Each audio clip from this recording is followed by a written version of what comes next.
ఈ బాబు ఎవరైతే ఇప్పుడు కిమ్స్ లో చికిత్స పొందుతున్నారో ఇప్పుడు వాళ్ళ తల్లి చనిపోవడం అయితే అందరికి బాధాకరం. అందరూ వాళ్ళ తరపున నిజంగా ఇలాంటిది జరగకూడదు కానీ ప్రమాదవశాత్తు జరిగింది. సో దానికి అందరు కండోలెన్స్ తెలిపినారు. బట్ వాళ్ళ బాబు ఇప్పుడు ఎవరైతే చికిత్స పొందుతూ ఆయన ఫైట్ చేస్తున్నాడు మృత్యుతో, సో ఆ విషయంలో మాత్రం కన్సర్న్ ఉంది.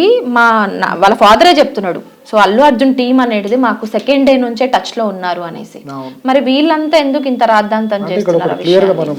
హరిత ఒకటే లీగల్ ఇష్యూస్ మనం మాట్లాడుకున్నప్పుడు అల్లు అర్జున్ గారిని అరెస్ట్ చేస్తున్నారని ఎవరైతే వాళ్ళ హస్బెండ్కి తెలిసిందో ఇమీడియట్గా పోలీస్ స్టేషన్కి వెళ్ళి నేను కేసు విత్డ్రా చేసుకుంటాను క్లియర్గా చెప్పడం జరిగింది. వాళ్ళకి చెప్పినప్పుడు ఒక కంప్లైంట్ ఇచ్చిన వ్యక్తి ఆ ఇష్యూలో నేను అల్లు అర్జున్ గారి మీద నేను కేసు విత్డ్రా చేసుకున్నప్పుడు అట్లీస్ట్ ఈయన స్టేట్మెంట్ రికార్డ్ చేయాలి.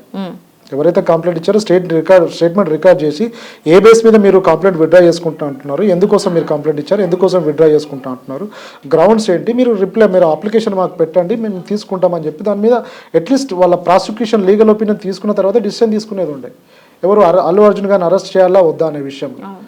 అదే రోజు ఆయన విత్డ్రా కోసం పోలీస్ స్టేషన్కి వెళ్ళినప్పుడు ఆ ఇష్యూ పట్టించుకోకుండా అల్లు అర్జున్ గారిని అరెస్ట్ చేయడం అనేది ప్రాపర్గా లీగల్గా కరెక్ట్ కాదేమో అని నాకు అనిపిస్తుంది.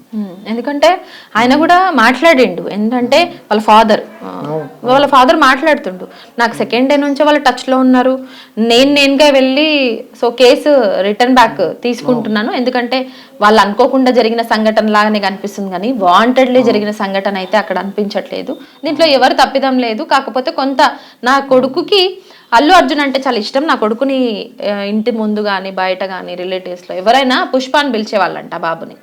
సో ఆ క్యూరియాసిటీ తోటి అల్లు అర్జున్ని చూడాలన్న ఒక ఎగ్జైట్మెంట్ తోటి అక్కడికి వెళ్ళాము. సో ప్రమాదవశాత్తు ఇది జరిగింది, సో నేను కేసు వాపస్ తీసుకుంటున్నానే ఆయన ఓపెన్ గా చెప్పిండు. అయినా మరి ఇది వివాదం అయితే చాలా పెద్ద ఎత్తునే సాగదీస్తున్నారు కూడా. మరి ఈ కేసు నిలబడుతుందా సార్? అంటే నిజంగా ఇక్కడ ఇప్పుడు ఆయననే కంప్లైంట్ ఇచ్చిన వ్యక్తి విత్డ్రా చేసుకున్న తర్వాత కేసు ఎక్కడిది ఇంకా జనరల్ పబ్లిక్ భాషలో మనం ఆలోచించాలంటే ఫిర్యాదు చేసినటువంటి వ్యక్తి నా ఫిర్యాదుని వాపస్ తీసుకుంటున్నాను, ఎవరైతే మా భార్య చావుకి తను కారణం కాకపోయినప్పటికీ మేము అభిమానంతో అక్కడికి వెళ్ళాము, కొన్ని అనివార్య కారణాల వల్ల తను చనిపోవడం జరిగింది, అది మాకు బాధాకరం, ఆర్థిక పరిస్థితి బాగాలేకపోవడం వల్ల నేను కంప్లైంట్ చేయడం, ఇప్పుడు వాళ్ళంతా నాకు సపోర్ట్ చేస్తున్నారు కాబట్టి నేను కేసు విత్డ్రా చేసుకుంటున్నాను ఆయననే చెప్పినప్పుడు కేసు ఎందుకు నిలబడుతుంది? ఇంకా 100%. కానీ మళ్ళీ నిన్న చిక్కడపల్లి పిఎస్కి ఆయన విచారణ నిమిత్తం పిలిచిండ్రు, నోటీసులు పిలిచిండ్రు, ఆయన కూడా అదే టైంకే అటెండ్ అవ్వడం జరిగింది.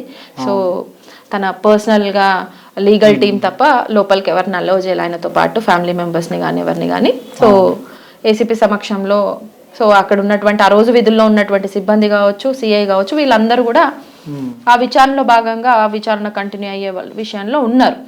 సో నిజంగా సార్ అంటే మళ్ళీ ఈ కేసు అనేది ఈ కేసు విషయంలో రీకన్స్ట్రక్షన్ చేసే విషయంలో మళ్ళీ పిలిచే అవకాశాలు ఉండే అంత కేసు అంటారా? మళ్ళీ పిలిచి అదంతా రిపీట్ చేసే అంత? మంచి క్వశ్చన్ రిక. ఇక్కడ ఫస్ట్ అల్లు అర్జున్ అరెస్ట్ చేసే రోజే తను కేసు విత్డ్రా చేసుకుంటున్నా అని పబ్లిక్లో చెప్పినప్పటికీ, పోలీస్ స్టేషన్లో వెళ్ళినప్పటికీ అల్లు అర్జున్ అరెస్ట్ చేసి జైలుకు పంపించడం, అల్లు అర్జున్ ప్రివెంటివ్గా నా ఇన్స్పెక్టర్ బెయిల్ హైకోర్టులో మూవ్ చేశారు కాబట్టి ఆయనకు బెయిల్ రావడం జరిగింది. నిజంగా అల్లు అర్జున్ గారు ఇన్స్పెక్టర్ బెయిల్ హైకోర్టులో మూవ్ చేయకపోతే ఇప్పటికి కూడా ఆయన జైల్లో ఉండేవారు. అది హైకోర్టులో వచ్చిన బెయిల్ నాంపల్లి కోర్టులో ప్రొడ్యూస్ చేసినప్పటికీ నాంపల్లి కోర్టు ఆయనకు బెయిల్ మంజూరు చేయలేదు. నిజంగా అల్లు అర్జున్ ఎవరైతే కంప్లైంట్ పెట్టిన వ్యక్తే విత్డ్రా చేసుకుంటున్నప్పుడు నిజంగా మళ్ళీ సీన్ రీకన్స్ట్రక్షన్ చేయాల్సిన అవసరం ఏముంది? అంటే ఇప్పుడు ఇక్కడ ఇంకోటి మీరు అన్నట్టు ఇప్పుడు పర్మిషన్ ఉంది అని ఒకరు లేదని వాళ్ళే నడుస్తున్నది. అల్లు అర్జున్ వీళ్ళ టీం కూడా పర్మిషన్ లెటర్ బయట పబ్లిక్లో మనం చూస్తున్నాం. అప్లికేషన్ అంటే సంధ్య థియేటర్ వాళ్ళు పెట్టిన పర్మిషన్ రిక్వెస్ట్ లెటర్ కూడా పెట్టున్నారు, వాళ్ళు ఇంటిమేషన్ ఇచ్చారు కన్సర్న్ డిపార్ట్మెంట్ వాళ్ళకి. ఇక్కడ అప్పుడు ఇచ్చిన తర్వాతనే అల్లు అర్జున్ గారు వస్తేనే అప్పుడు ఇంత తొక్కిసరాట్లో ఇటు చనిపోవడం జరిగింది. నిజంగా సీన్ రీకన్స్ట్రక్షన్ చేస్తే సేమ్ మళ్ళీ అల్లు అర్జున్ గారు రావడం, వాళ్ళ మిస్సెస్ రావడం, వాళ్ళ ఫ్యామిలీ రావడం, పిల్లలు రావడం, సేమ్ మళ్ళీ ఇన్సిడెంట్ అలా జరగడం. అప్పుడు వచ్చిన 3-4 వేల మంది 10,000 మంది వచ్చారేమో, కానీ నెక్స్ట్ రీకన్స్ట్రక్షన్ చేస్తే 1,00,000 మంది వస్తారు అక్కడికి అల్లు అర్జున్ గారిని చూడడానికి. అప్పుడు పోలీస్ వాళ్ళని కంట్రోల్ చేస్తారా? మళ్ళీ ఒక సీన్ క్రియేట్ చేయడానికి, మళ్ళీ ఒక అఫెన్స్ క్రియేట్ చేయడానికి అన్నెసెసరీ కదా. అప్పుడు సీన్ ఆఫ్ అఫెన్స్ని రఫ్ స్కెచ్ గీయాలి. ఎవరు పోలీసు వాళ్ళు ఎట్లా జరిగింది ఏంటి సీసీ ఫుటేజ్ వాళ్ళు చూపిస్తూ ఉంటున్నారు కదా, దాన్ని రఫ్ స్కెచ్ చేసి ఆ సీన్ ఆఫ్ అఫెన్స్లో ఎవరెవరు ఉన్నారు, అల్లు అర్జున్ గారు ముందు సీట్లు ఎవరు ఉన్నారు, వెనక సీట్లు ఎవరు ఉన్నారు, పక్క సీట్లు ఎవరు ఉన్నారు, ఎంట్రన్స్లో ఎవరు ఉన్నారు, బౌన్సర్స్ ఎవరు ఉన్నారు, వాళ్ళని విచారించాలి. యాజమాన్యం ఆయనను ఎలా అలౌ చేసినప్పుడు ఎవరు ఉన్నారు, కూర్చునేటప్పుడు ఎవరు, టికెట్స్ ఏంటి, వచ్చిన పబ్లిక్ ఎంతమంది, బయట వాళ్ళు ఎంతమంది, వీళ్ళని విచారించిన తర్వాత అప్పుడు సీన్ రికన్స్ట్రక్షన్ అనేది ఈ కేసులో అవసరం లేదు. సీన్ ఆఫ్ అఫెన్స్లో రఫ్ స్కెచ్ చేస్తారు ఇన్వెస్టిగేషన్ ఆఫీసర్. అంటే సీన్ని అటు ఎలా జరిగింది, ఏంటి, ఎక్కడ కూర్చుండే, ఎలా, ఎప్పుడు జరిగింది, ఇన్సిడెంట్ ఎప్పుడు జరిగింది. ఇప్పుడు చాలామందికి అనుమానం వస్తుంది, అల్లు అర్జున్ రాకముందే ఆ ఇన్సిడెంట్ జరిగిందని కొందరు అంటున్నారు, వచ్చిన తర్వాత జరిగిందని కొందరు అంటున్నారు. అసలు వాస్తవాలు అనేది పబ్లిక్ తెలియట్లేదు.